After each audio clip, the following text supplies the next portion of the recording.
Good morning, everyone, or good afternoon. I'd like to call this meeting of the Assembly Committee on Growth and Infrastructure to order.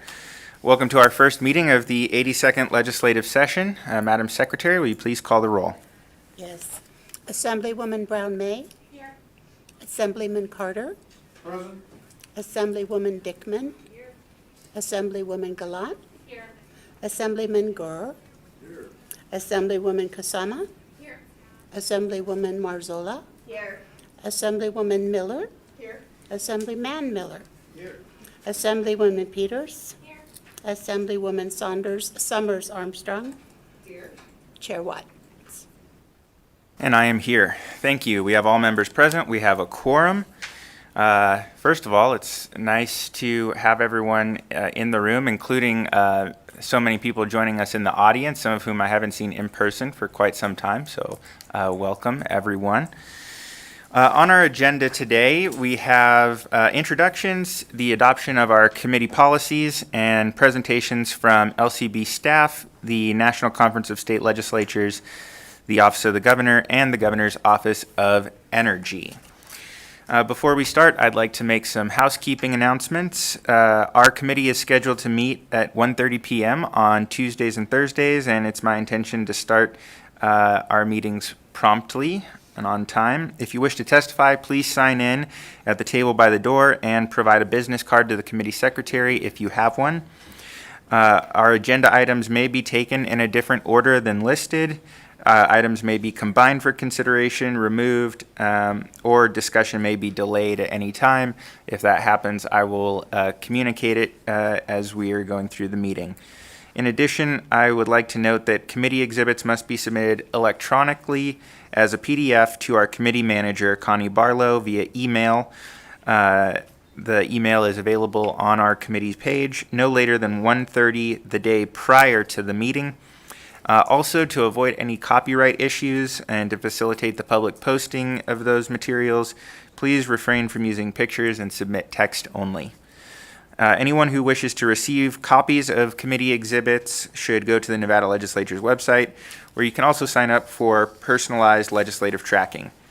As in the past, anyone wishing to propose an amendment to a bill must submit that proposed amendment in writing no later than 1:30 on the day prior to the meeting. Please include the bill number, a statement of intent, and your name and contact information. We will take public comment once at the end of each meeting, and we ask that public comments be kept to 2 minutes so that everyone interested in speaking can be accommodated and allow us to get through our meetings in a timely fashion. And speakers are encouraged to avoid repeating comments made by previous speakers. And finally, you may submit comments in writing, either in addition to testifying or in lieu of. Written comments must be submitted before, during, or may be submitted up to 24 hours after the adjournment of the meeting. With that, we'll move on to our first item on the agenda today, and that is committee member and staff introductions. So I'd like to take a few minutes and allow committee members to introduce themselves. Please include the district you represent and any history that you have with the committee or interests that you have for this session. We will start in the first row. I'll start to my right with Assemblywoman Kasama. Thank you, Speaker. Assemblywoman Heidi Kasama from District 2 in Las Vegas, the west side of town there, largely encompassing the Summerlin area. This is my second term. This is my first time on growth and infrastructure. Very important to our state, so I'm excited to be on this committee and serving with my colleagues. My background was I was a CPA for 20-some years, and then also have become very involved with real estate industry, was president for the Las Vegas Realtors and president for the state of Nevada for the Nevada Realtors. So very involved in that industry, and it's a pleasure to be serving with all of you this session. Thank you. Thank you. Next, we'll go to Assemblyman Miller. Thank you. Assemblyman Cameron C.H. Miller, representing Assembly District 7 in the southern part of the state, primarily North Las Vegas, a small portion of the city of Las Vegas as well. This is my second term and my second time on growth and infrastructure. I am looking forward to discussing all of our big energy policies and transportation and all the great things that happen in this particular committee. So I was excited to be reassigned growth and infrastructure and looking forward to working with all of my colleagues here as well as many of you out there. Thanks.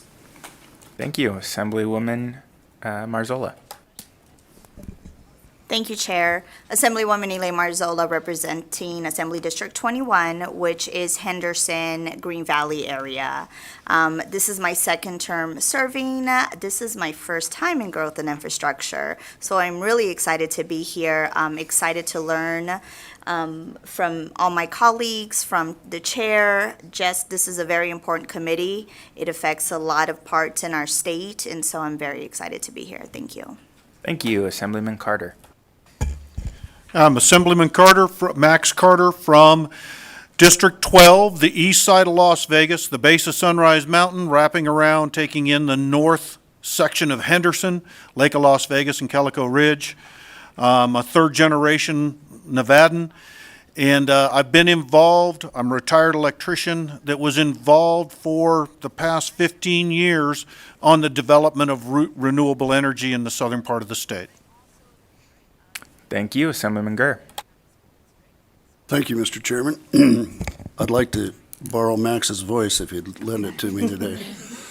Like I said, my name's Bert Gurr. I'm from Elko. I represent District 33, which only has something like 46,000 square miles in it. I think I have 1.46 people per square mile in my district. So I don't get to walk it much, to tell you the truth. First time in the legislature, first time in this committee, obviously. A little bit my history, I'm a real estate broker, have been for, can't count the years, since 1979. I also served on with the Board of Realtors as their state president. I served as their legislative chair, their PAC chair. What else? Oh, I was on the Real Estate Commission for 6 years. I'm looking forward to serving. Thank you. Thank you, Assemblywoman Gallant. Thank you, Chairman. Danielle Gallant. I live in Henderson, so I'm District 23, which goes all the way down to Laughlin, so a lot of undeveloped lands. I'm also a real estate broker as well and property management. My husband's also a general contractor, so I'm looking forward to being on this committee and learning more about the development here in our state. Thank you. Thank you. Next, we'll move up and we'll start with Assemblywoman Peters. Thank you, Chair. I'm Assemblywoman Sarah Peters. I represent Assembly District 24 in Reno, Washoe County. My background is in environmental engineering, and I'm probably the only person on the committee potentially who's designed a waste management route in college. So I have a little bit of experience in this world. I also, in my day job, do planning and feasibility assessments for community scale microgrid projects, including solar and battery. So I hope to bring that expertise to the table this cycle. This is my second session serving on growth and infrastructure. It was interesting last cycle, and I'm sure to be more interesting this cycle, considering what we're investing in the country, and look forward to seeing how we invest in the state as well. This is my third term, so I haven't quite seniored out in this committee yet, but it is one of my favorites. Thank you, Chair. Thank you. We'll go to Assemblywoman Miller. Thank you, Chair. I am Assemblywoman Brittany Miller. This is my fourth term in the Assembly. This is my first term here in growth and infrastructure. So I am very open and interested and fascinated by the one thing about Nevada. It has been, at least for the past 60, 70 years, a state that is continuing to grow and develop and evolve. And so it's very interesting to see how our actual infrastructure will be built and further developed, as well as how it connects with our national infrastructure. Unlike my colleague, I too had developed a waste management system in college. However, every time we got citations when we found out that throwing items off the balcony were not actually appropriate or accepted. So with that, I will pass it back to our chair. Thank you very much, Assemblywoman. We'll now go down to Assemblywoman Dickman. Thank you, Mr. Chair.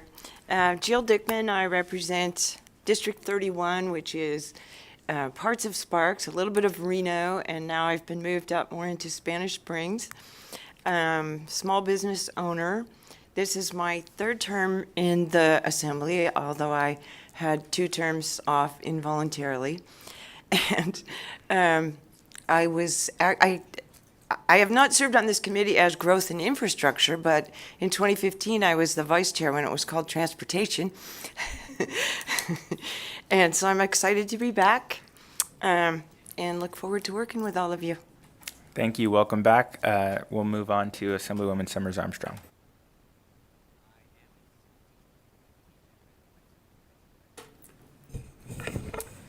Good afternoon. My name is Chandra Summers Armstrong. I represent Assembly District 6, which encompasses all of historic West Las Vegas, near North Las Vegas up to Cheyenne, and a little bit to the west to Decatur and Rancho as it deads into Cheyenne. I am a second term Assemblywoman. This is my second time on this committee. I really enjoy it. I've worked 26 years before retirement at the Regional Transportation Commission in Las Vegas, which gave me an opportunity to learn a lot about capital improvement programs and transportation. And I'm really excited to see all the good things that come out of this committee this 82nd legislative session. Thank you. Thank you. And Vice Chair Brown-May. Thank you, Chair Watts. Tracy Brown May. I proudly represent Assembly District 42, which is in the heart of Las Vegas, Chinatown, Koreatown, Spring Valley proper. And so we have some amazing constituents that live right in the center of Las Vegas. This is my second term serving on this committee. I have spent a number of years working in disability support services and the infrastructure and accessibility that surrounds that population.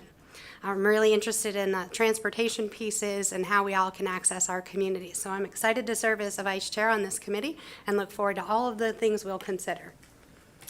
Thank you. And we are happy to have you. Welcome again to all of our new legislators, to all of those who are serving on this committee for the first time.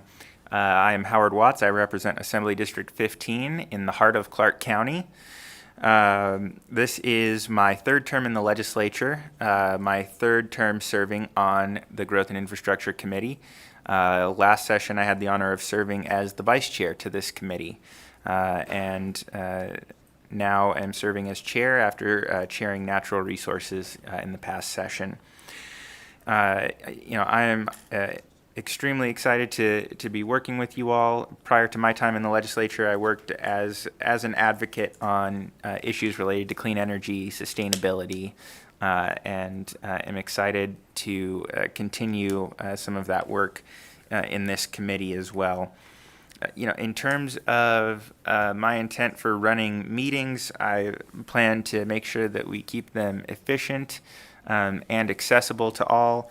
I expect that when we hold hearings, we'll give a full vetting of the issues and also provide fair treatment to all perspectives that come before the committee.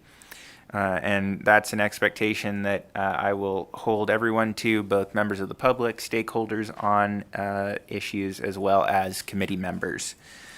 Again, my passion is for utilizing some of the technological innovations that we continue to see to solve some of the challenges that our community face and build a more connected and sustainable future for the state of Nevada. Whether it's helping people get to work, whether it's helping people access information, whether it's helping tens of millions of visitors get to and from their destinations in Las Vegas. I believe that through doing that, we can deliver substantial economic benefits to workers, to businesses, and to Nevada families. And also deliver health benefits as we reduce pollution and tackle the impacts of climate change on our communities. I think that Nevada has really positioned itself as a leader when it comes to clean energy and sustainable infrastructure development, and look forward to working with you all to maintain that position and continue to attract innovation in this sector.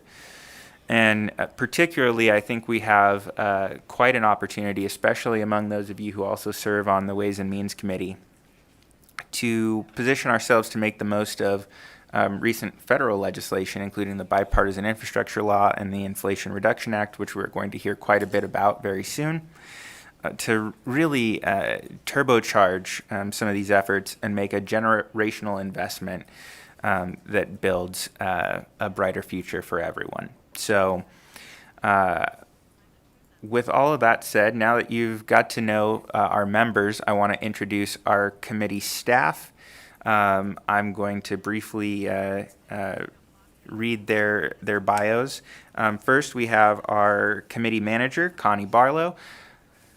Go ahead and introduce yourself. Thank you. Connie comes to the Assembly from Las Vegas. She has years of experience in the meeting and events industry and is serving this committee in her first session. Kathy Biaggi is one of our committee secretaries. Hi, Kathy. This is her first session. She previously worked for the state of Nevada as the Head Start State Collaboration Director. She completed a Master of Arts for Teachers of English to Speakers of Other Languages and became the State Literacy Coordinator. In 2009, she moved near Seattle to become the Director of English as a Second Language and Adult Basic Education at Cascadia College, and moved back to Nevada in 2020. After session, I think she's going to go back to watercolor painting. I look forward to seeing some of those later on, and welcome, Kathy. Our second committee secretary is Dylan Small. This is also his first session. Welcome, sir. Our committee assistant this session is Garrett Kingman, and it is his first session as well.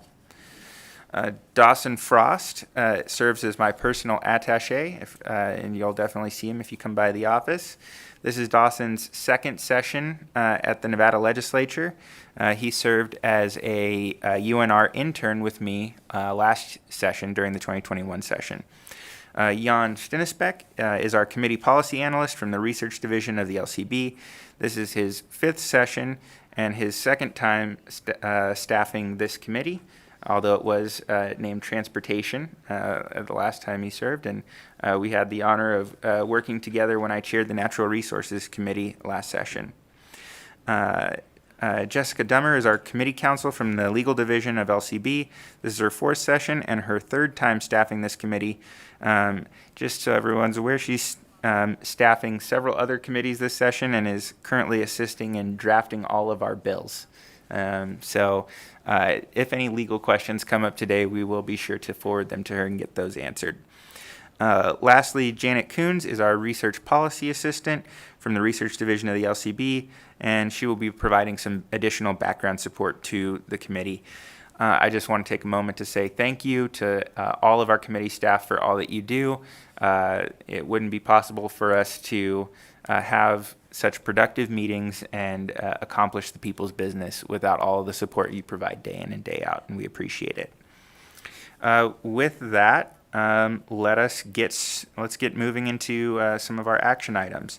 The first order of business that we have is the adoption of the committee's policies, which should be posted to the committee's website. We've had some technical issues, but we did make sure that they were provided via email to all committee members.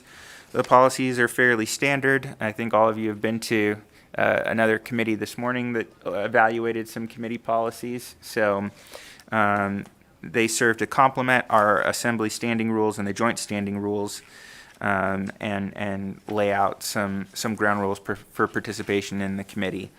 Are there any questions on the proposed committee policies? Seeing none, I would take a motion to accept the policies for the Assembly Committee on Growth and Infrastructure. Make a motion to accept. Okay, I've got a motion from Assemblywoman Brown May. Do I have a second? I'll take the second from Assemblyman Miller. Any discussion on the motion? Hearing none, all those in favor, please signify by saying aye. Aye. Any opposed, nay? The motion carries unanimously. All right, thank you. Next, we have the presentation of our committee brief. Although, one last thing I will note around kind of housekeeping and committee policies.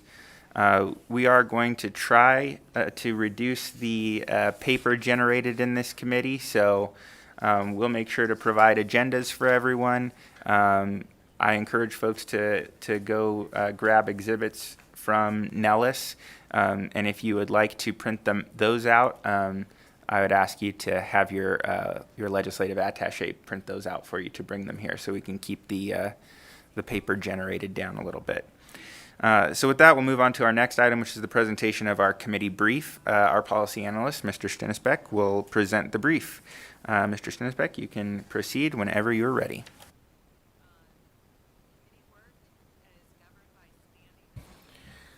Thank you, Chair. Good afternoon. For the record, Jan Stinisbeck with the Research Division of the LCB. The committee brief can be found online and serves as a general resource guide. And as such, it contains information on committee staff, committee jurisdiction, anticipated topics, pre-filed bills, and pertinent reports that might be interesting to the committee. As a point of reference, last session, the Committee on Growth Infrastructure received a total of 30 assembly measures and 18 Senate measures. At the conclusion of last session, a total of 35 bills were reported to Governor and 2 resolutions were filed with the Secretary of State. Just wanted to note briefly that on my role to this committee, the mission of the Research Division is to serve the Nevada Legislature and standing and interim committees in a professional and nonpartisan manner by providing useful and accurate and timely information concerning public policy issues. Therefore, I want to stress that I can neither advocate for nor oppose any measure that comes before the committee. The Research Division is available to provide the committee and its members with assistance on any issue related to matters before the committee. In addition, the division provides individual members of the legislature with information and assistance on a confidential basis on any topic. With that, I'll leave the members to read the committee brief at their pleasure. Thank you, Chair. Thank you very much, Mr. Stinisbeck. Are there any questions about the committee brief that has been provided to members? All right, seeing none, we'll move on to the next item on our agenda. We're going to begin our presentations for the day. We're going to start with a presentation from the National Conference of State Legislatures. From this, we're going to get some information about the federal legislation that I had mentioned, the Infrastructure Investment and Jobs Act and the Inflation Reduction Act of 2022. I'd like to thank Ms. Hildreth and Ms. Frederick for joining us via Zoom. Please go ahead, whenever you're ready, introduce yourselves for the record, and you may begin. Thank you very much, Chair Watts and Vice Chair Brown-May, for having NCSL join you today as you kick off your 2023 legislative session.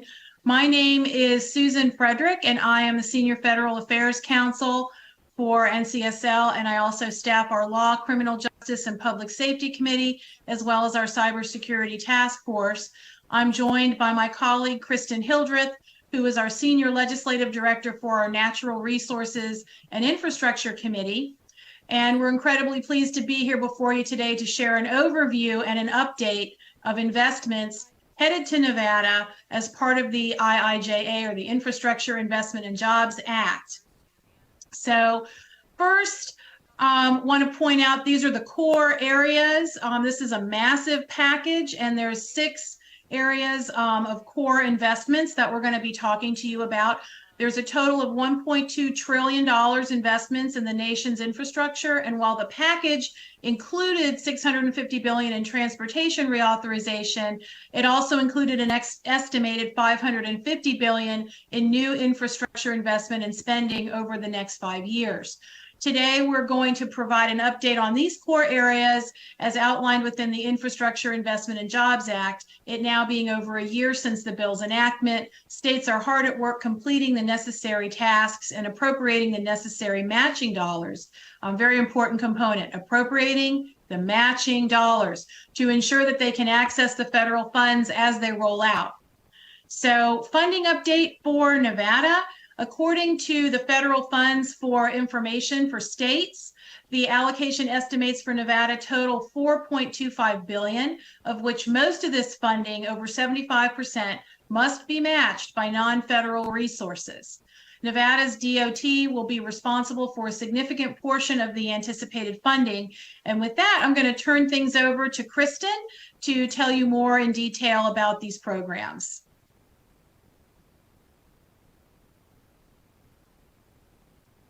I am speaking on mute. Thank you, Chair Watts. Thank you, Vice Chair Brown May, for having me join you today. I'm Kristen Hildreth with the National Conference of State Legislatures, and thanks for that introduction, Susan. So before I delve into things, I think it's really important for us to set a baseline and provide a bit of background on existing federal funding for surface transportation. I'll do this really quickly as we're time limited. The federal government generally attempts to pass multi-year transportation authorizations that cover a gamut of transportation modes, surface, water, and aviation, with surface, which includes roads, bridges, transit, and rail being significantly larger. These authorizations then provided appropriations on an annual basis. For surface transportation, we saw Congress last passed a 5-year authorization in 2015 entitled the FAST Act, or the Fixing America's Surface Transportation Act. And in 2020, Congress extended it for another year when they were unable to reach agreement on reauthorization. Where does this all sort of fit into the Infrastructure Investment and Jobs Act or the bipartisan infrastructure law? Well, IIJ included surface transportation authorization, and as such, the majority of that transportation funding is provided via formula funds to states, with the one caveat here being that there's a number of new competitive programs of which states are eligible to apply for. The federal aid highway program is made up primarily of a few core programs that provide funds to states through formulas, as I just highlighted, with each program having a slightly different goal, although there is some overlap, and states can transfer funds, a small amount of funds from one to the other. The federal government announced the apportionment of FY 2022 funds in December of 2021, just a month after the Infrastructure Investment and Jobs Act was signed into law. And in October of this year, they announced the apportionment of FY 2023 funds. So it's one area in which we're really starting to see funds roll out relatively quickly. And just to note, based on the formula funding alone, Nevada is anticipated to receive around $2.5 billion for federal aid highway apportion programs over 5 years. You'll see on the slide deck, there's a number of items that are underlined or bolded. Those are all hyperlinks. So if you have this presentation, you are able to click on those hyperlinks and access specific resources. In addition to the funding I announced for the federal aid highway programs that you saw on the other slide, there's also around $26 billion available nationally via additional funding for a few new programs. And that includes both the Promoting Resilient Operations for Transformative, Efficient, and Cost-Saving Transportation Program, or the PROTECT program. It's a new formula program that's expected to provide around $65 million to Nevada for infrastructure resilience improvement projects that address vulnerability from the effects of extreme weather and other natural disasters. Highway, transit, and port projects are all eligible uses for these funds. And in addition to the formula funds, we also see port projects being eligible to receive them as well. There's $1.4 billion for a competitive PROTECT program with grants that can be awarded to state and local governments for other eligible projects. Another new program to note is the Carbon Reduction Program, under which Nevada should receive around $57 million for projects to reduce transportation emissions. Eligible projects there include traffic management, public transportation, bicycle and pedestrian facilities, congestion management technologies, and alternative fuel vehicle deployment projects, including charging infrastructure, which we'll see in just a second, among some others. As part of that carbon reduction program, the state does have to develop a carbon reduction strategy within 2 years and then keep it updated every 4 years. On the electric vehicle infrastructure component, IIJ included a substantial amount of funding both for EV infrastructure as well as for the transition from traditional gasoline or diesel-powered vehicles to those which are electric or low-emitting. The National Electric Vehicle Charging Formula Program, or the NEVI program, and its associated discretionary program for charging and fueling infrastructure provide a total of $7.5 billion to states to procure and install electric vehicle chargers with the goal of building a national network of EV chargers and to support charging communities where people live, work, shop, complete their daily activities. As of this fall, so September of 2022, DOT had approved electric vehicle infrastructure deployment plans, which are necessary components to receive funding under the new program for all 50 states, DC and Puerto Rico, ahead of schedule. It was really exciting. With that approval, all states now have access to FY 2022 and FY 2023 NEVI formula funding.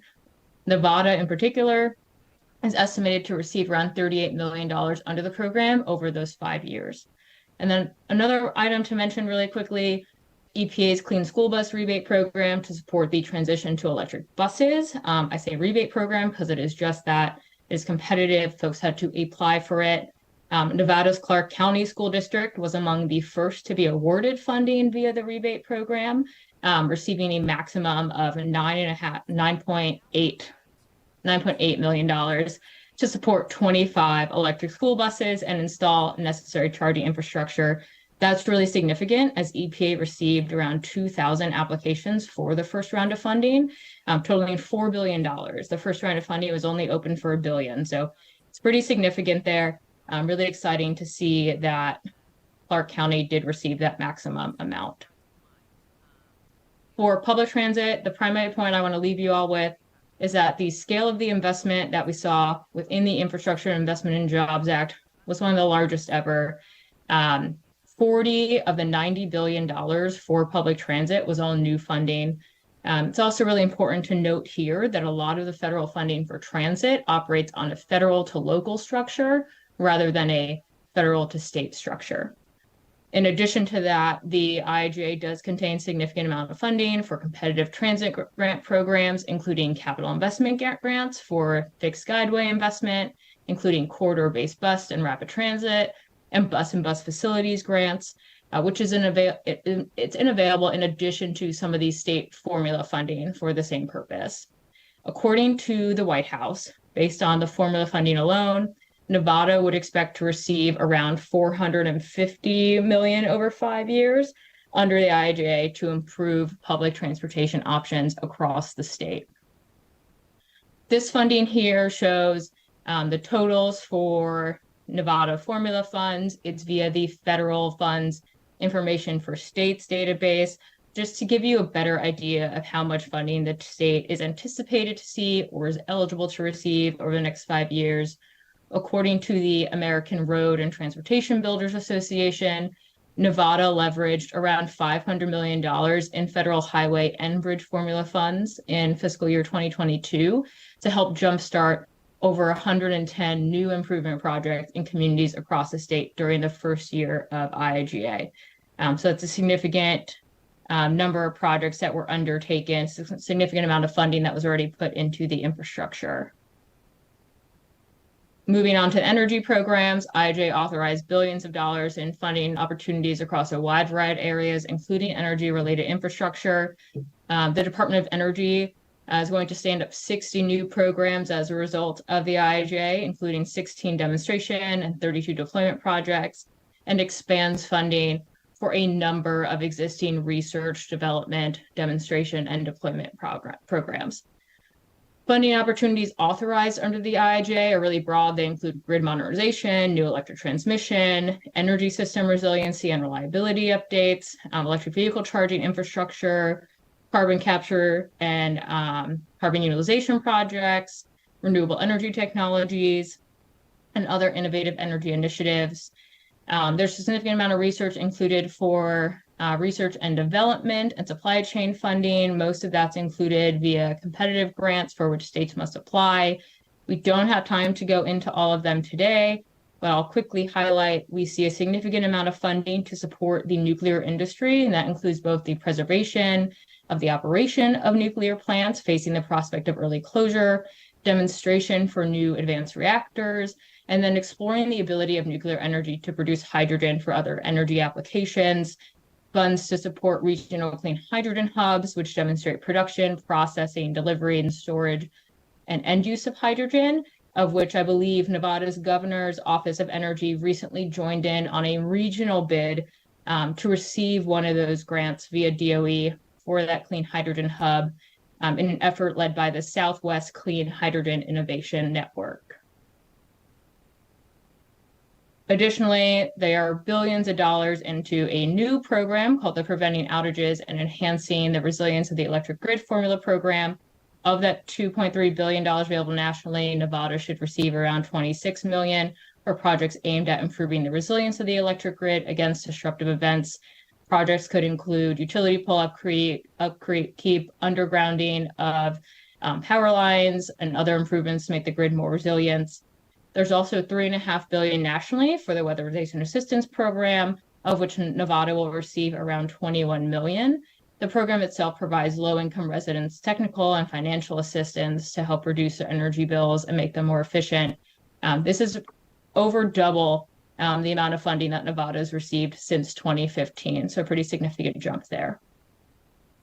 We also see a one-time $500 million allotment for DOE's existing state energy program, which provides funding and technical assistance to states to enhance energy security, advance state-led energy initiatives, and maximize the benefits of decreasing energy waste. It emphasizes the role of states as a decision maker in this process, as program activities are decided by the state based on state need and can, but are not limited to, energy resiliency, state facility retrofits, state energy plan development, and more. The federal funds information for the states does anticipate that we'll see $4.5 million go to Nevada from the IIJA bucket. Again, that's double what Nevada has received since 2015. And past projects the state has undertaken with that funding has included the Nevada Electric Highway Initiative and performance contracting in Nevada public facilities. Again, funding totals can be seen on the slide here. For those who are interested, these are all estimates from the federal funds information for states.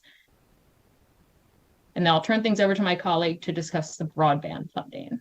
Thanks, Kristen. So under the infrastructure law, there's $65 billion in funding to expand high-speed internet access. And the grant programs under this umbrella aim to make high-speed internet affordable for all. They fund planning, infrastructure, and adoption efforts that promote digital equity and inclusion. And the goal of these programs is to achieve that digital equity through improved access and intentional inclusive planning. So 4 federal agencies are leading this effort. The National Telecommunications and Information Administration, or NTIA, the Federal Communications Commission, the FCC, the Department of the Treasury, and the U.S. Department of Agriculture. The NTIA is administering the bulk of the program, which is about $48 billion, through a $42.5 billion Broadband Equity Access and Deployment Program, or the BEAD program. $2.75 billion in Digital Equity Program, $2 billion for Tribal Connectivity, Technical Amendments Program, and $1 billion for Enabling Middle Mile Broadband Infrastructure Program. The BEAD program is charged with getting all Americans online by funding partnerships between states, communities, stakeholders to build infrastructure where it's needed and increase adoption of the high-speed internet. The funding pool in the DEA is also important. The $2.75 billion here contains $60 million in formula funding to states to develop digital equity plans, $1.44 billion in formula funding to implement plans and promote digital inclusion, and $1.25 billion in competitive funding to implement digital equity and inclusion activities. Also important is this Middle Mile Grant Program, which is $1 billion to invest in construction, improvement, or acquisition of middle mile infrastructure, which is the midsection of the infrastructure that carries large amounts of data over long distances and connects the backbone of the internet infrastructure to the last mile of end users. The FCC's first stab, I'll just say this process has not been without glitches. The FCC's first stab at broadband maps were incomplete and inaccurate. The second iteration of maps included information by broadband providers and again was not complete. In fact, your senators wrote to the FCC a few months ago expressing disappointment in the maps for your state. The FCC has since solicited input from all the states and municipalities to further improve the maps. So this will be a third iteration of these maps, which hopefully will come out sometime mid to end of March. A new round of input is due to the FCC by March 15th, so we anticipate that the new maps will come out quickly thereafter. The FCC is also expressing a willingness to accept map challenges, and funding, the first round of funding for all of this is scheduled to be allocated by the end of June 2023. And I'm going to pop it back over to Kristen to talk about water funding. Thank you, Susan. I'll breeze through this really quickly. So IIJ included around $55 billion for water and wastewater infrastructure. There's $11.7 billion available for both the drinking water and the clean water state revolving funds, respectively. Key state federal partnerships. The Drinking Water State Revolving Fund helps states and water systems achieve the health protection objectives of the Safe Drinking Water Act and provides assistance to improve water treatment and repair old pipes, while the Clean Water State Revolving Fund provides assistance for projects such as the creation of municipal wastewater facilities and controlling non-point sources of pollution. There's also $15 billion for lead service line replacement, and that is projects could include the identification, planning, and design and final replacement of those lead service lines. And then $10 billion, I should say, to address PFAS and other emerging contaminants. I will note there is no state match for either the lead or the PFAS funding, but we do see a 10% match for those base SRF funding, which will increase to 20%, I believe, starting next year. I'm just highlighting this. States have a really significant role in the SRF process. You all develop intended use plans, project priority setting systems, solicit projects, etc. You have really clear roles in managing the day-to-day operations of the SRF program and are responsible for the long-term planning and financial health of your state's SRF.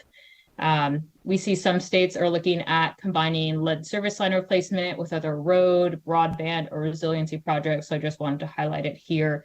This is one area that we're seeing a lot of states have their executive agencies work together. For those interested, here are the estimated funding totals for Nevada. The federal funds information for the state. They're not official calculations as rolled out as EPA, but they're estimates based on existing formula, which mirror a lot of what we're seeing from EPA, with the one caveat that drinking water state formula might shift a little bit, but not a significant amount. To go over some of the other water provisions within the IIJ really quickly, they're seen up on the slide here, but I do want to highlight that there is $8.3 billion for Western water infrastructure via the Bureau of Reclamation, with Nevada being one of those 17 states. That includes rural water projects, water recycling and reuse, dam safety, Colorado River drought contingency plan projects, and more. The Bureau of Reclamation just unveiled their FY 2023 spend plan, which I'm happy to send to folks if they are interested. We also see a $21 billion investment to clean up Superfund and brownfield sites, reclaim abandoned mine land, and cap orphaned and oil and gas wells. EPA is well underway in getting this money to states, and I should say EPA and the Department of Interior are well underway in getting this money to states. The Superfund program is looking at receiving $3.5 billion to invest in cleanups and continue with remedial action. There's no state cost share requirement here. I believe the Nevada's Superfund program currently oversees 2 national priority listed sites, both the Carson River Mercury Superfund site and the Leviathan site. We see for brownfields in particular, there's $1.5 billion to be distributed as state and tribal assistance grants, allowing states to assess, clean up, and reuse contaminated properties. Those would be determined by the Nevada Department of Pollution. Most of that funding is going to get provided via categorical grants, while the remainder is going to be allocated via competitive grants. Various counties, cities, and environmental cleanup coalitions across the state of Nevada were recently awarded $1.9 million from EPA to fund brownfield assessment work. I have a huge section on disaster mitigation and resiliency, but I want to let Susan talk about cybersecurity in a second. So to sum this up, it was huge in terms of disaster mitigation and resiliency. It's not just a one-time influx of funding.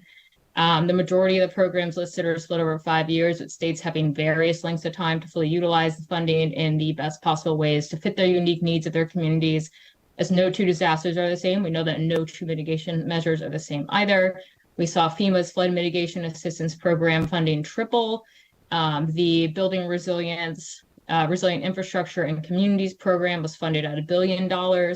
States can use that funding to strengthen the resilience of your critical infrastructure, so transportation, energy, water supply, and communications, supporting all of the above as they undertake hazard mitigation projects, reducing the risks the states face from disasters and other natural hazards. And then a new program to quickly note, the Safeguarding Tomorrow Through Ongoing Risk Mitigation Act, or the STORM Act.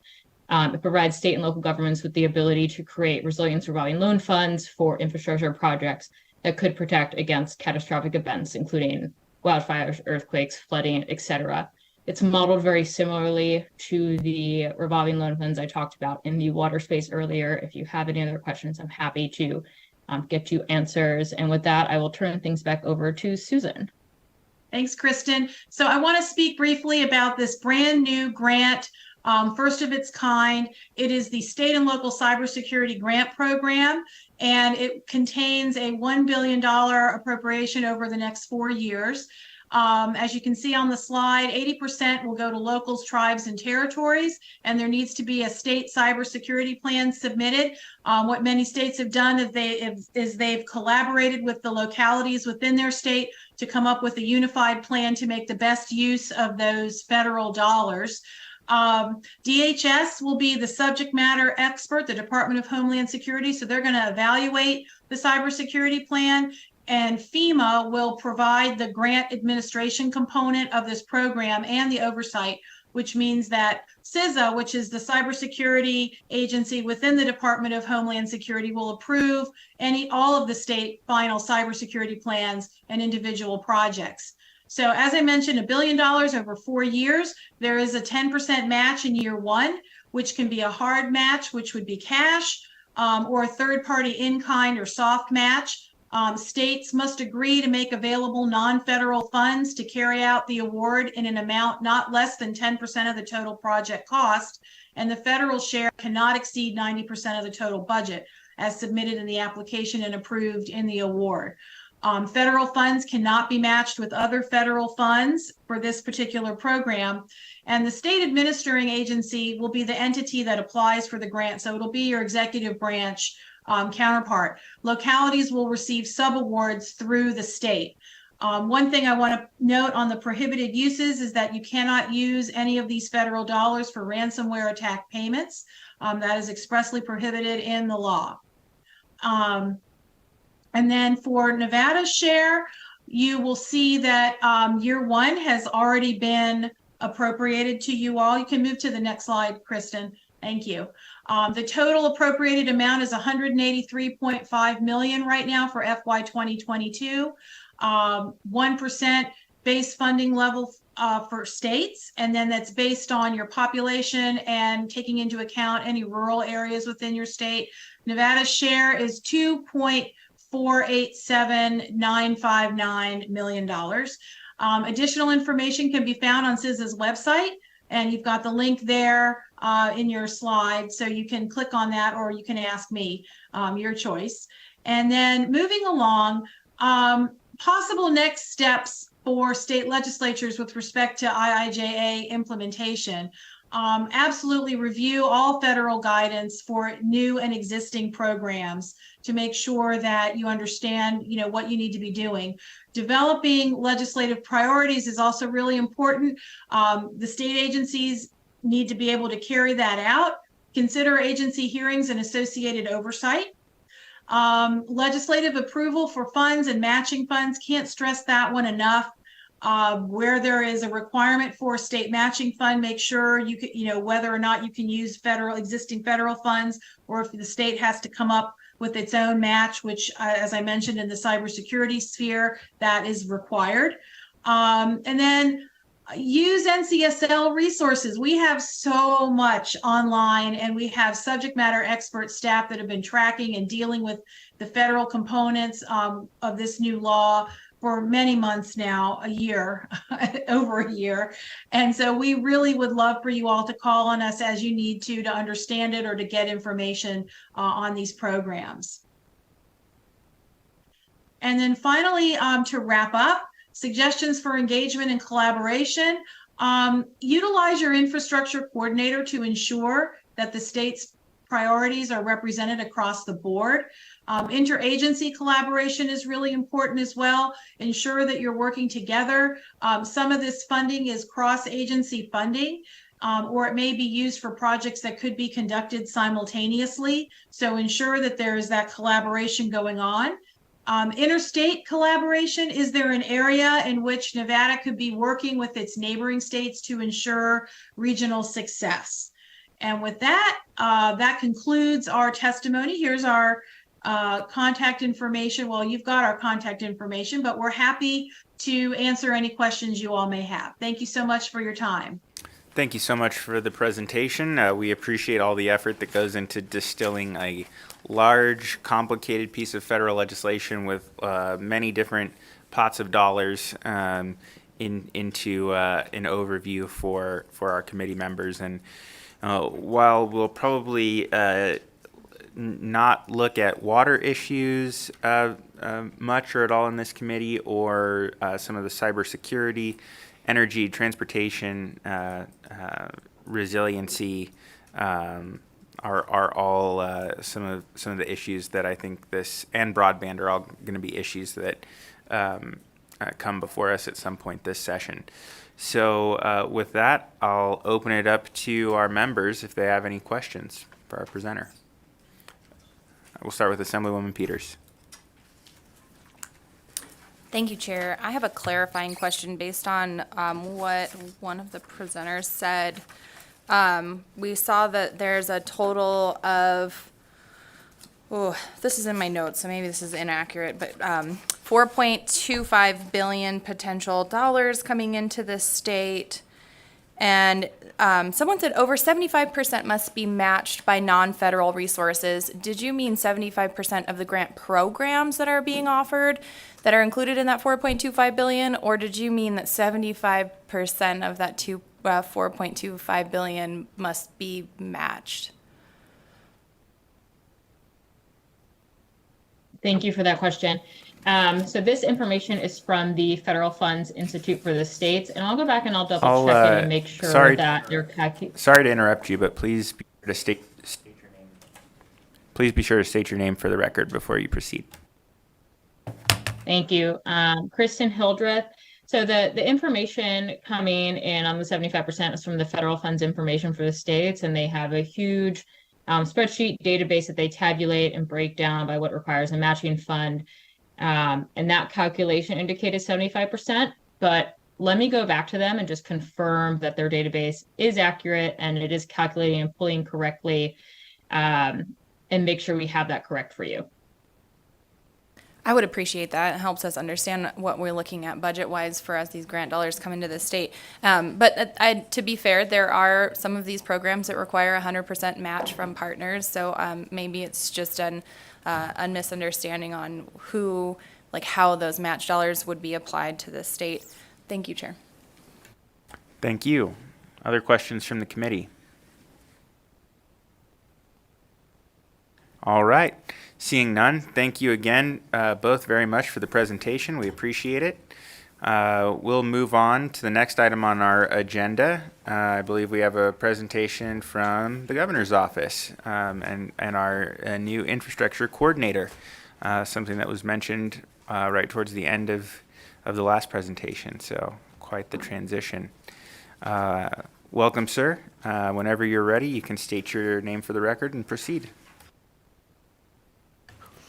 Well, sorry, excuse me. Chairman Watts, Vice Chair Brown May, members of the committee, it is nice to see you on our second day in the 82nd legislature. It's an honor to sit in front of you. A little bit about myself. My name is Bob Lucy. I am the current or newly appointed State Infrastructure Coordinator for Governor Lombardo. But previously, I have served in the capacity as a Washoe County Commissioner for the last 8 years, with quite a quite a deep experience in infrastructure. I've also served as the chairman of Washoe RTC for a number of years, chairman of the RSCVA, and also 5 years in leadership at the Washoe County Commission dealing with a number of infrastructure issues. So I want to thank you for taking the time. Obviously, I did not bring a presentation for you today. You are going to have a plethora of presentations over the next 2 weeks. So for those of you that are brand new to the legislature, be prepared for all this information that's going to be rushing at you. And those of you that have experienced it before, there's no need for me to add to your list and pile of paper. As Chairman Watts pointed out, we've got plenty to do. First and foremost, I want to kind of put some information. Obviously, the previous presenter from the NCSL did a wonderful job of outlining what the current BIL, or the Bipartisan Infrastructure Law, really is. And from that bipartisan infrastructure law came the IIJA, which is the Invest in Infrastructure and Jobs Act. Also, we have recently the IRA, which is the Inflation Reduction Act as well. And so with that, I want to tell you that, unfortunately, one of the things that we need to focus on, especially in this committee, is that infrastructure is the bedrock of everything that we do within our state legislature, our government, and our municipalities as a whole. When you think about infrastructure and the needs within infrastructure, you cannot begin to start talking about economic development. You cannot begin to start talking about education. You cannot begin to start talking about affordable housing or tourism or supply chain resiliency until you have the infrastructure in place in which to support those great needs within our state. So we are we're at the forefront of a wonderful opportunity. The IIJ, through the from the bipartisan infrastructure law and the IIJA and the IRA, we have a funding opportunity here in the state of Nevada that we have never seen before in the history of our United States. And so with that, as a state infrastructure coordinator, my job is to help become an asset not only to the governor's office, but to the Nevada State Legislature and municipalities and local governments across the state to find fast, functional, efficient ways to utilize this money to support the infrastructure needs across the state of Nevada. So this role was created, as the previous presenters addressed, this role was created in 2021 through the IIJA to help moderate and mediate a number of these funding opportunities to the state and to the municipalities and cities. And this was obviously in response to the pandemic. These funds, a lot of these initial funds did come over from the American Rescue Plan Act, from the ARPA funds, and have been now transferred into supporting those initiatives. So as stated in the previous presentation, Nevada is slated to receive upwards of $4.2 billion over the next 5 years. As of November of 2022, $1.7 billion of those dollars have already been announced through 70 different projects here within the state. And through those projects, I can give you I will kind of read off to you just some of those initial projects that we have addressed within that, just to show you what we are currently working on.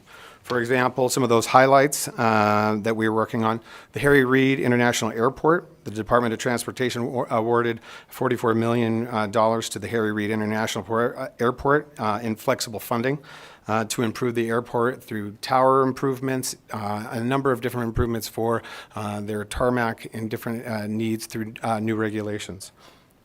Resiliency project that we are working on that has been funded in that initial funding stream was the Numa Dam Fish Passage project on the Truckee River. The Department of Interior awarded $8.2 billion in restoring fish and wildlife passage by removing in-stream barriers and providing technical assistance under the the National Fish Passage Project. Sorry, I'm getting very dry mouth today. Another one would be the Low and No Emission Bus Grant Spotlight. the Regional Transportation Commission of Southern Nevada was awarded quite a bit of funding that they will receive for hydrogen fuel cell electric buses to continue to make their fleet more efficient and more carbon reduction and during that initiative. So a couple things that I want to step back. Those are some of the highlights that currently we are working on through the IIJA. My job, though, however, as the infrastructure coordinator, as I see it, is to be the mediator, the information resource, not only for yourself, for the governors, but for the municipalities across the state to make sure that this funding and projects are addressed in a meaningful manner and in an expeditious manner. We have previously, my predecessor, Nelson Araujo, who was the infrastructure coordinator, did a wonderful job initiating this position, getting the foundation of it started. But there is so much more we can do with this, and we will do that through that process. Mr. Araujo started the NevadaBuilds.com website to help distribute information across the state to individuals about grant opportunities. And we are going to continue to bolster that website to continue to make sure that all the agencies are aware of the opportunities that are out there. Another thing that we will be doing through the governor's office is to continue to work with our sub-cabinet members. Those cabinet members would be members from the Department of Transportation Director Tracy Larkin, the Department of Conservation and Natural Resources Director James Settlemeyer, the Governor's Office of Energy, that would be Director Dwayne McClintock. We have the Governor's Office of Science, Innovation, and Technology, which would be Director Brian Mitchell. We have the Department of Business and Industry that will be part of that as well. That is Director Terry Reynolds. We have the Department of Agriculture that we will be working with, which is also Director JJ Gokuchia. We have the Governor's Office of Economic Development, Director Tom Burns, the Nevada State Treasurer, Mr. Conine, the Nevada Indian Commission, the Nevada Grants Office, the Department of Emergency Management, and the Public Utilities Commission as well. All will chime in on the prioritization of these infrastructure projects and help provide us mission and drives for future plans with that infrastructure dollars. We also are in constant contact with the current administration in the White House, the Biden-Harris administration, and have monthly meetings with them in regards to, and with their infrastructure coordinator, who, Mr. Landrieu, who was just recently with us for the Tesla announcement in Northern Nevada for $3.5 billion towards increasing the Tesla manufacturing site to produce a better electrical-powered tractor-trailer equipment. We're also working with our federal partners consistently and have intergovernmental affairs contacts within the Department of Transportation, USDA, EPA, the DOE, Health and Human Services, the Department of Interior, the Department of Homeland Security, and the Commerce Department. So that is really realistically the role of what we are trying to do, is trying to be the arbiter and mediator and the tool in which we can help everyone understand the funding streams that are coming into the state and how those can be effectively and efficiently used by collectively working together to provide the most efficient way to utilize these dollars to provide broadband, roads and bridges, airport improvements, rail improvements, supply chain resiliency, energy improvements, water and stormwater improvements, and urban to wildland interface improvements and environmental remediation improvements as well, all of which were outlined by the previous presenters. And one thing that I'd like to finish and kind of point out as well and kind of wrap up before my presentation, Governor Lombardo did point out recently in his State of the State address, he would like to move forward with the Nevada Way Fund, which will be a new subgrant utilized to bring forth and support new transformational economic development and also critical infrastructure needs throughout the state. Those savings through that Nevada Way Fund should be approximately to the amount of $315 million. So with that, I want to say thank you for this opportunity to present to you today. I want to offer you my information and my ability to reach out to at any given time for conversations or anything that I can do for information or some topics, and I just look forward to the opportunity. Thank you, Chairman Watts. Thank you very much, Mr. Lucy, for the presentation. We appreciate it. It's exciting to hear about the continued interest in coordination and deploying these infrastructure investments by the administration, and we look forward to working with you on these initiatives moving forward. We'll open it up to questions from members of the committee. We'll begin with Assemblywoman Kasama. Thank you so much for the presentation. Good to get caught up on all the proposed measures here. My question is, if we look at the previous presentation that was given to us from NCSL, with all of the grant opportunities,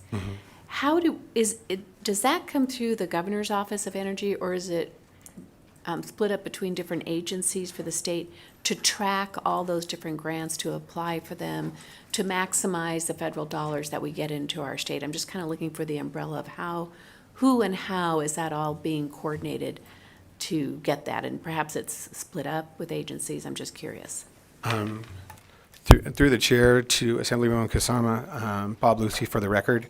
Assemblywoman, the way the grant opportunities exist through the IIJ, there are two forms of funding. The formula funding that is already pre-described for each division and department, coming from whatever supporting agency that's coming from within the federal government.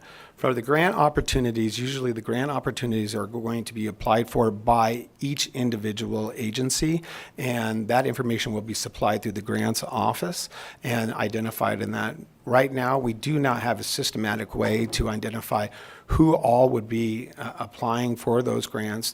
Sometimes, quite often, we will have multiple agencies applying for the same grant. For example, in transportation through DOT, there are opportunities for RTCs across the country to apply for funds to replace their bus fleets with more fuel-efficient vehicles or EV vehicles or hydrogen cell alternative fuel vehicles. Now, those usually will be applied for via the RTC, so Washoe RTC and Southern RTC would apply for those grants, not necessarily knowing that they would be unless they have those conversations, those lines of communication already open to them. So one of the proposals that we would like to bring forth and in discussion with the governor is to create a platform through the nevadabuilds.com website or another platform to utilize that as an information resource that all state agencies and local municipalities through a secure portal could log on, see different grant opportunities that are available, and see who would be applying for those, and so that there would be an internal tracker. So there are opportunities and funds available from the federal government to create those. We are going to work with Director Brian Mitchell and OSIT to see what that potential could be, so that what I would call an archaic process that we currently have of tracking grants might be updated into today's day and age of technology and a response for our information. Very insightful. Thank you so much. I just want to make sure that we as a state, I can't say it's free money from the federal government because we've all paid for it through our taxes. But once it's determined that it's there, I just want to make sure that we as a state for Nevada capture the full amount that we possibly can. And so thank you for that response and information. You're welcome. I can assure you I will leave no money on the table. Thank you for that question, Assemblywoman. Sounds like the perfect role for an infrastructure coordinator in helping helping coordinate not only between the various state agencies but also other local agencies that may be seeking similar projects, and doing a little bit of facilitating some communication, a little bit of air traffic control. All right, we'll go to Assemblywoman Peters next. And sorry, before you begin, you can go directly to the members. Okay, thank you. Good to see you, Mr. Lucy. It's been a minute. All right, so I had a question related to some of the planning requirements for these grant opportunities. I would like to assume that your office is tracking where we are in the planning process for several of these issue areas. And I was thinking about examples like the National Electric Vehicle Infrastructure Programs require a deployment plan. There's carbon reduction strategy for the carbon reduction program. How do you track where we are in our other agencies with those planning documents, and do you use those to help you with coordination between agencies on ensuring we're meeting those kind of programmatic goals of where we want to be as a state? Thank you for the question, Assemblywoman Peters. It's wonderful to see you again. Always a pleasure to see your smiling face. Yes, we are tracking where we are in the planning process. My predecessor, Mr. Araujo, did do a monthly follow-up with all of those agencies as grants were being applied for, where they were within that planning process, where it was, and tried to, what happened, and one of the challenges that he and I have had conversations where he felt short was, as he felt he had to make those phone calls and do those follow-ups himself to try to track where they were in those planning processes. If the grants were being applied for, did we have enough supplemental information needed to truly apply for those grants, and make sure that we were on track to receive those dollars. One of my plans is to, like I said, to streamline that and make that more of a not necessarily an easier process, but a more efficient process. I'm sorry. To make that a more efficient process to track those in the planning process, and there are funds available for those individuals, for those different agencies to track that.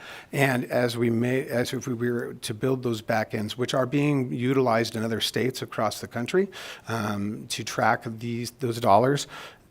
That way, every agency will know where they are, or if they need to be.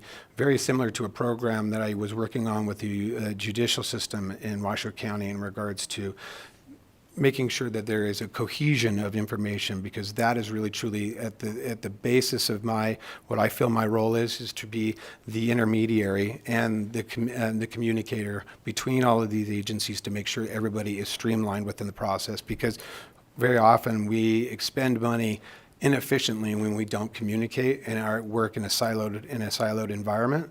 I'm going to try to dispel the siloed environment and really make sure that every agency has that. Hopefully that answered your question, but I went in a roundabout way. That is helpful, and I love the idea of the state having a planning data management software. Are you working with EATS to develop that? Do you think you're going to have a contractor develop that? How do you think that that's going to be facilitated? Well, let me tell you, I have been now on the job for just over 36 days. So and can you state your name again for the sorry, record? I apologize, Chairman. Bob Lucy for the record. I have been on the job for 36 days now, and I am still working through that process. I assume that we would work in conjunction with EATS. And obviously, Office of Science and Innovation and Technology. I don't know all the details yet, but I'd be happy to get those details for you as they become available.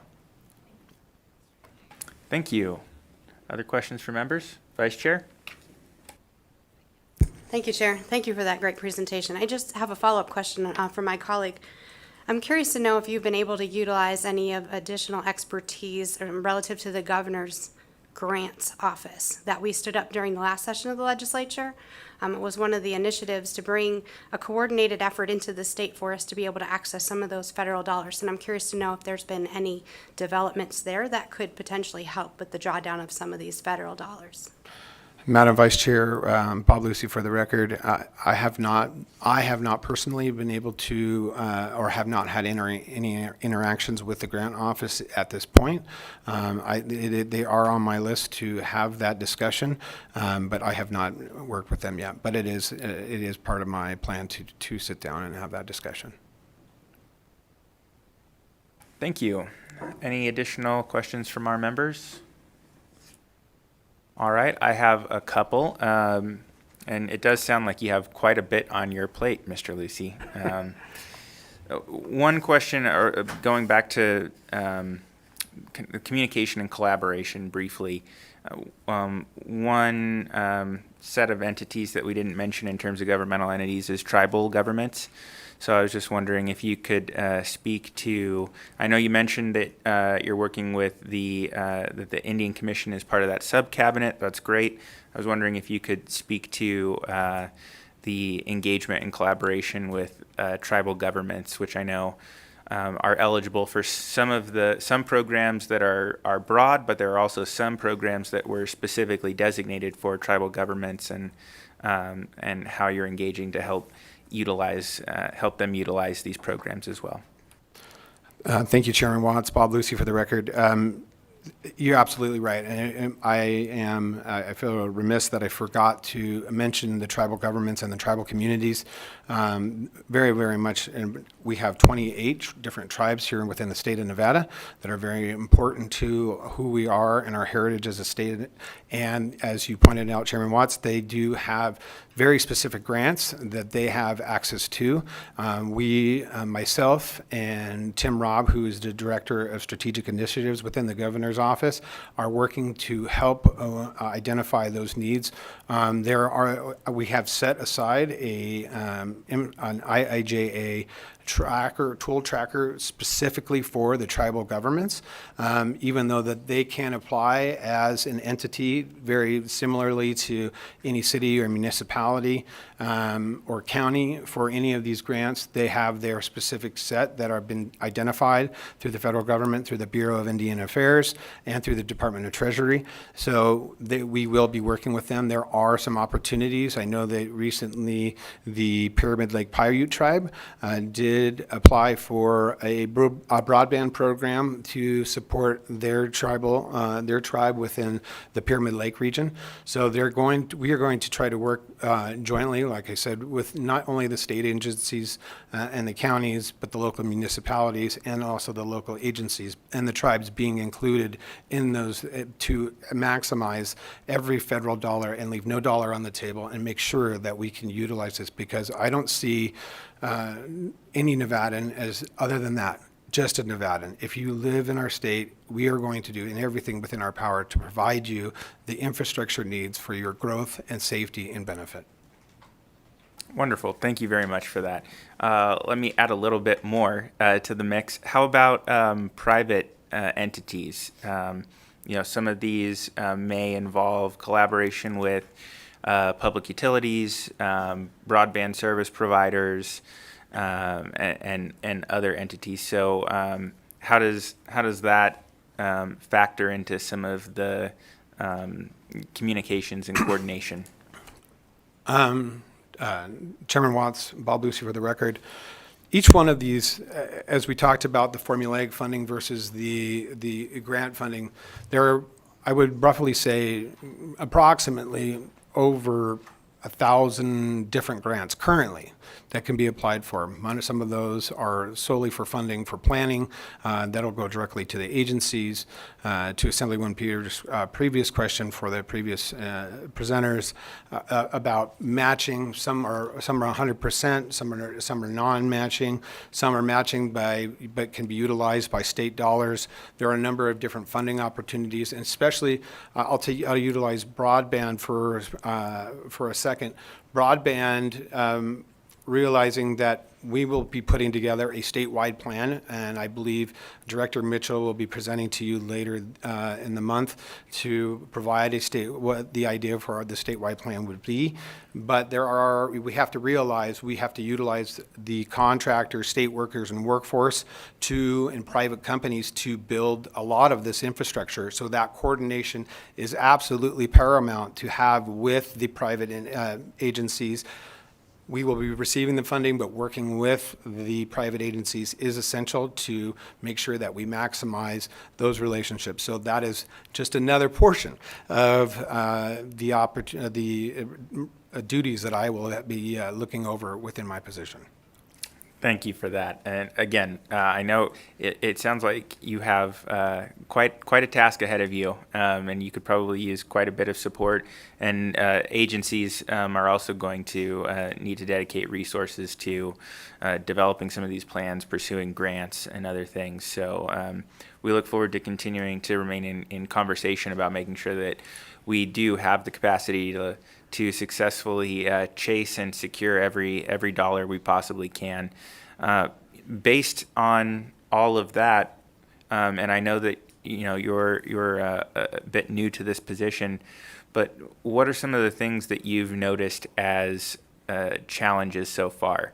I'm guessing, in some cases, again, there's matching funds, staffing, whether it's within the governor's office or within agencies to pursue some of these things, I imagine may be a challenge, and both federal guidance as well as some sort of policy direction when there's many different kind of opportunities for how to deploy some of these programs are things that come to my mind, but I'm interested in hearing from the governor's office on what are some of the challenges that have come up in this goal of making the best utilization of these opportunities.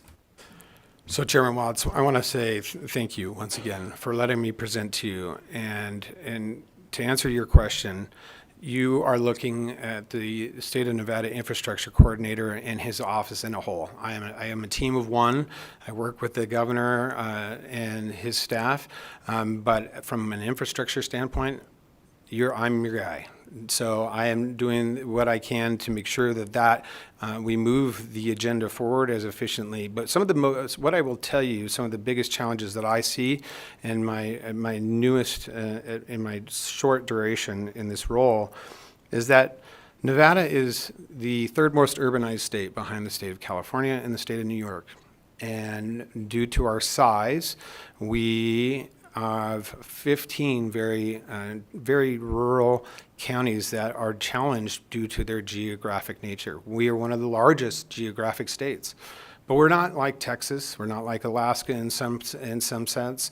In Texas, you can drive for 100 miles in a straight line, and it's very easily done to bury conduit and do a number of different things along that roadway. But in the state of Nevada, we have over 170 different mountain ranges. Our two most urbanized areas within our state are over 250 miles away from each other. There is no direct line of sight to some of our rural communities. Quite often you have to go over a pass, around a mountain range, over a river. So geographically are challenged. And then when you talk about the actual federal funding formulaically, because of our population to our state, we come dead last. Dead last in formulaic funding because of the size of our population, and so we have to fight diligently, not only as a legislature, as a governor's office, but as municipalities and local governments to fight for every federal dollar we can get. If we do not do that effectively and efficiently, this is not a partisan issue. This is truly a Nevada issue to make sure that every citizen gets the infrastructure they need for our future generations to come. And that is really the focus. That is the challenge right now, is to find the dollars. Then once we have the dollars, then we can deploy them in an efficient manner. When we talk about the opportunity of around $400 million in funding for broadband to create high speed for all, The federal government has instituted 100 meg down, 100 meg up. That is law from Congress. That is enforced by the FCC. When you talk about it, I guarantee you there is no woman or man in this room that can raise their hand and say that I have that speed at my house. Every house may be underserved, whether you live in urban Las Vegas, if you live in urban Reno or Sparks, you live in rural Winnemucca, or you live in Ely, Eureka, Tonopah, Pioche. You will not see that we are underserving our communities. And so to hit that, we need a significant amount of money to drive that infrastructure need to those areas. And when you can't get there direct line of sight, it costs us a significant amount of money more to do those types of projects. So when you are the least funded state within the U.S., and you have some of the most geographical challenges to get that funding to those areas and provide those services to those areas, you are at a already disadvantage. And this is not just broadband. We are talking about water resiliency. We are talking about sewer resiliency. We are talking about supply chain and road improvements, potential for economic development, which is rail and air to support cargo and a number of different issues. And so when you have those types of conversations, those are our challenges. And more regulations that can create costly delays and challenges, but those are the things that we need to look at and have a balanced and intelligent approach to how we bring infrastructure forward. Thank you very much for providing some of that additional context, Mr. Lucy. We appreciate it. I agree that this is not a partisan issue. I think I can speak for members on this committee in saying that we certainly share the same overall goal of ensuring that we are able to harness every resource possible and help build the infrastructure for the future. And we look forward to continued communication and collaboration with your Office of One as we move forward towards those goals. We have, You are in the meeting now. yeah, that seemed like appropriate outro Do this music. session? Yeah. So again, thank you very much for your time and for your presentation, Mr. Lucy. We look forward to working with you. Thank you, Chairman Watts. You all have a wonderful day and enjoy your session. Thank you. With that, we will move on to our last presentation for the day from the Governor's Office of Energy. Welcome. Go ahead and get set up. Whenever you're ready, you can state your name for the record and begin.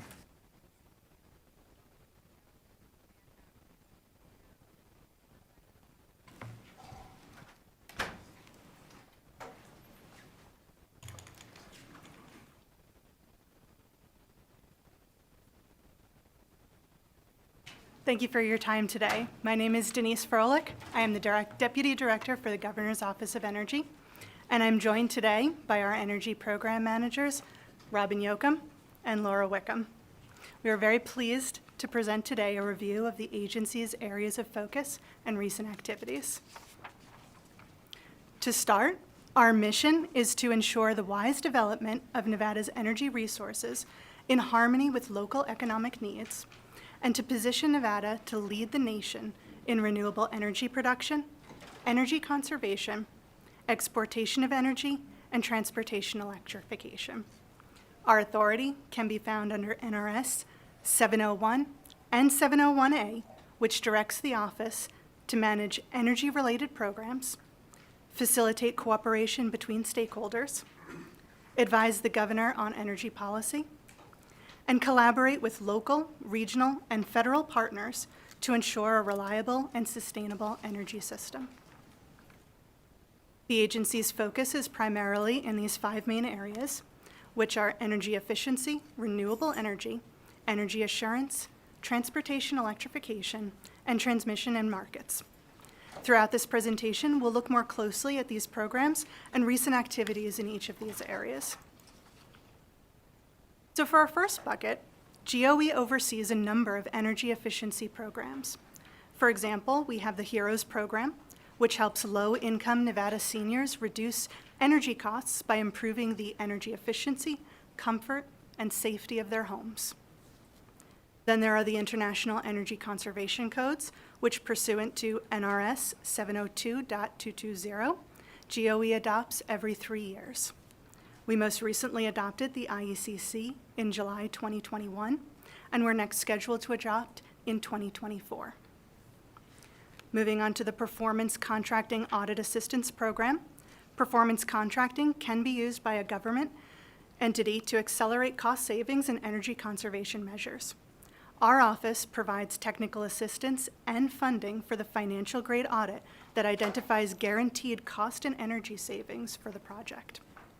For example, we issued payment in July 2022 to the City of Reno to install rooftop solar and battery storage and upgrade their energy-efficient LED parking lights.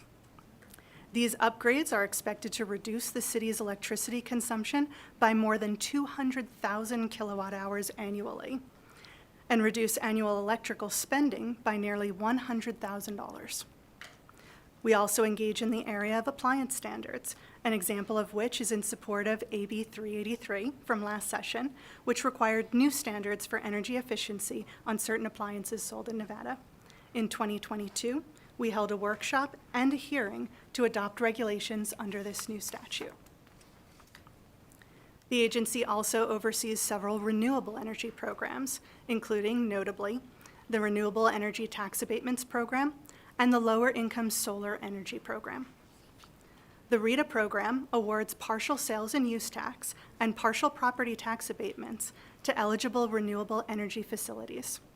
The program attracts developers to produce utility-scale renewable energy in Nevada. We review applications, conduct public hearings, and review annual compliance reports after abatements are granted. Last session, SB 448 amended NRS 701A, which governs the program, adding to statute that partial tax abatements may also be granted for renewable energy storage or operations that include a hybrid of generation and storage. We then codified those regulations in NAC 701A through a public workshop and a hearing in 2022. Our other program of note, the LICEP program, is a joint effort between NV Energy and GOE that offers incentives for solar systems that serve lower income populations. To date, the program has achieved the maximum incentives as authorized by the PUCN. Recipients have included the Boys and Girls Club of Southern Nevada, Catholic Charities, food banks, veterans housing programs, and other organizations that provide services to low-income Nevadans. These investments have resulted in 4,266.26 kilowatts of new solar capacity. The agency is also tasked through NRS and federal requirements to plan and prepare for emergencies related to energy shortages. The passage of the Bipartisan Infrastructure Law, also referred to as IIJA, has provided additional focus for our recent activities in this area. For example, IIJA requires states to establish a state energy security plan in order to receive additional federal formula funding. Our existing energy assurance and emergency operations plan was updated and renamed to meet this requirement. IIJA also articulated required components of the plan and provided an additional $200,000 to update our plan for 2023 submission. We applied for and were awarded those funds. We anticipate an item on the March BOE agenda for a contractor to refine the plan and ensure that all DOE requirements are met. IIJA provided additional energy assurance and transmission opportunities, including competitive funding under Section 40101D for grid infrastructure. In August 2022, we held a public hearing regarding proposed program objectives, criteria, and metrics, and then we submitted our application in December 2022. Recent activity in the area of energy assurance also includes continued coordination with NDEM, NDA, and utility partners on planning and emergency action, including incidents like the Labor Day heat wave that occurred throughout the West. Relatedly, in the area of transmission and markets, recent work in these areas included support for the Regional Transmission Coordination Task Force, as per NRS. In the area of transportation electrification, we continue to close out the remaining projects for the Nevada Electric Highway, which set the foundation for state investment in EV charging. We have transitioned this portfolio to NDOT and now serve in a support role as NDOT leads the development and implementation of Nevada's state plan for EV infrastructure. To date, our agency has submitted applications for 3 IIJA funding opportunities, has been awarded 1, and is pending on the remaining 2. The first opportunity is through the State Energy Program. Per DOE, the purpose of these funds is to enhance energy security, advance state-led energy initiatives, increase energy affordability, and assist agencies in building capacity through additional personnel. We anticipate notice of award in mid to late spring of this year. Included in this amount is the $200,000 required for those changes to the State Energy Security Plan, which, as mentioned, we have applied for and received. And as also discussed, the third opportunity that we have applied for is the competitive funding for grid infrastructure under, the formula funding for grid infrastructure under Section 40101D. Per DOE, the purpose of these funds is to subgrant to eligible entities for projects that prevent outages and enhance reliability and resilience of the electric grid. And we anticipate notice of this award in late spring of this year. We are also monitoring additional IIJA funding opportunities, such as those that you can see on the slide and have heard about earlier. Per DOE, the purpose of these funds are to broadly address areas such as energy efficiency audits, upgrades, and retrofits, reducing energy use and fossil fuel emissions, supporting building energy codes, and infrastructure reliability. We're also monitoring IRA funding opportunities, and while it's still early days for these opportunities, examples of areas that these funds are intended to address include energy efficiency rebates and retrofits, training, education, and certification costs for contractors, building energy codes, and potentially much more. These are in many ways unprecedented times for the energy world. And that concludes our presentation. Thank you very much for your time today, and we're available if you have any questions. Thank you very much for the presentation, Ms. Froelich. Members, do we have any questions for the presenters?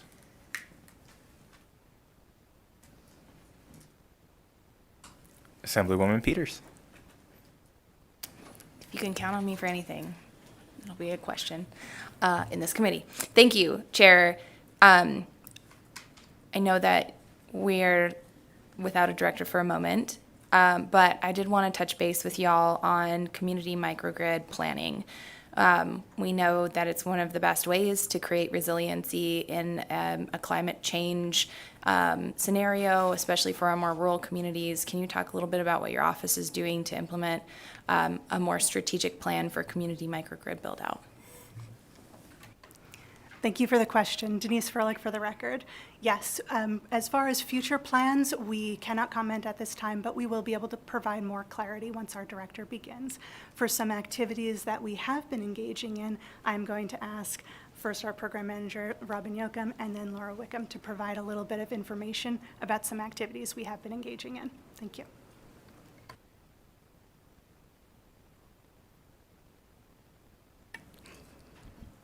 Thank you for the question. Robin Yoakum for the record. So one of the current activities that we are working on is we have BRIC funding through DEM and FEMA to support a grid resilience feasibility study down at University Medical Center in Southern Nevada. So that's one example of what we are already working on for our state in that area. And then I'll turn it over to Laura. Laura Wickham for the record.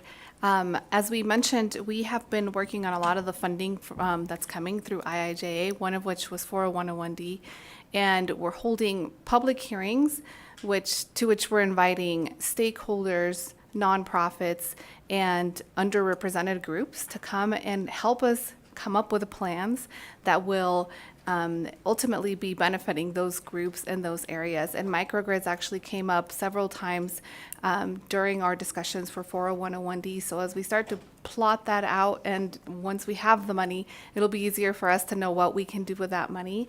But it's definitely something that's on our minds and that we have spent the past 6 months to a year just listening to our stakeholders and trying to gather information on what's the best way to move forward on that. Ask one more question. So I was speaking with a couple of tribal employees recently, directors, and they were surprised to not have more correspondence with state tribal liaisons. Does your office have a tribal liaison right now?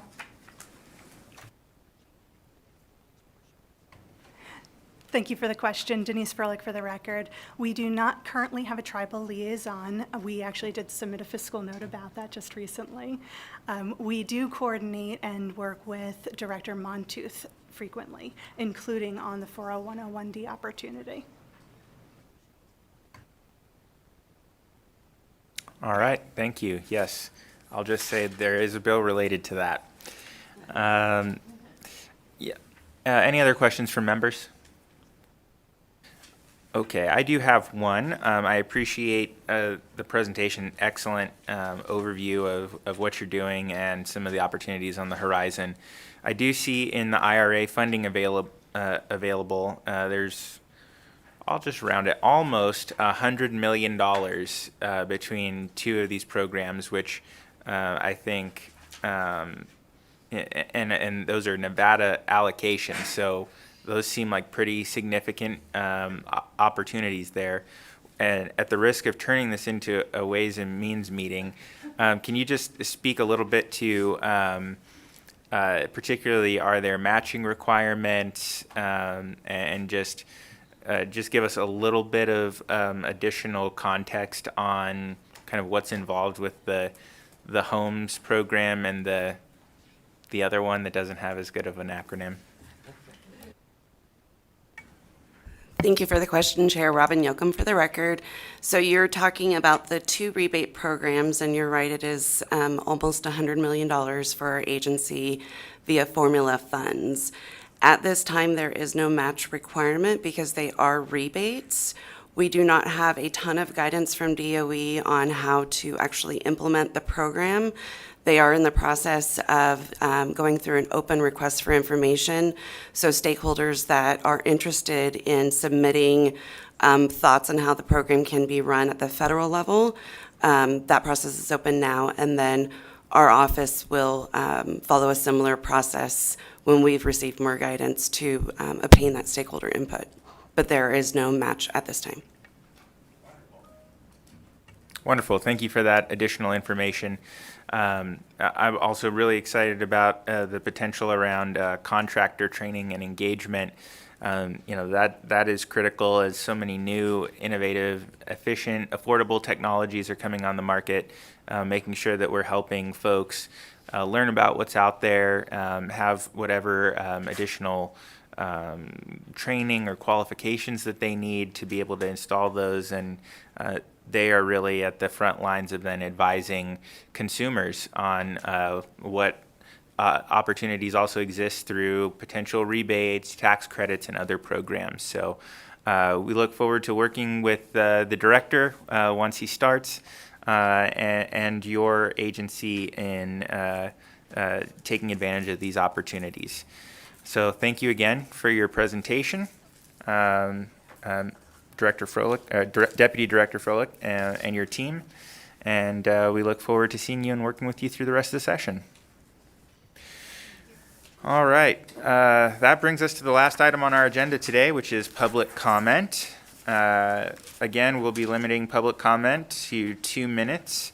If you wish to call in to provide public comment, please dial 669-900-6833. When prompted, please enter our meeting ID 819-7360-9919 and press pound.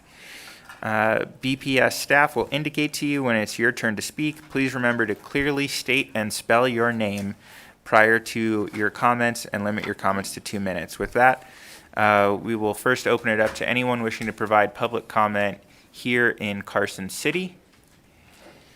Seeing none, we will open it up to anyone wishing to provide public comment in Las Vegas. And seeing none there, BPS, do we have anyone wishing to provide public comment by phone? Chair, the public line is open and working. However, there are no callers at this time. All right.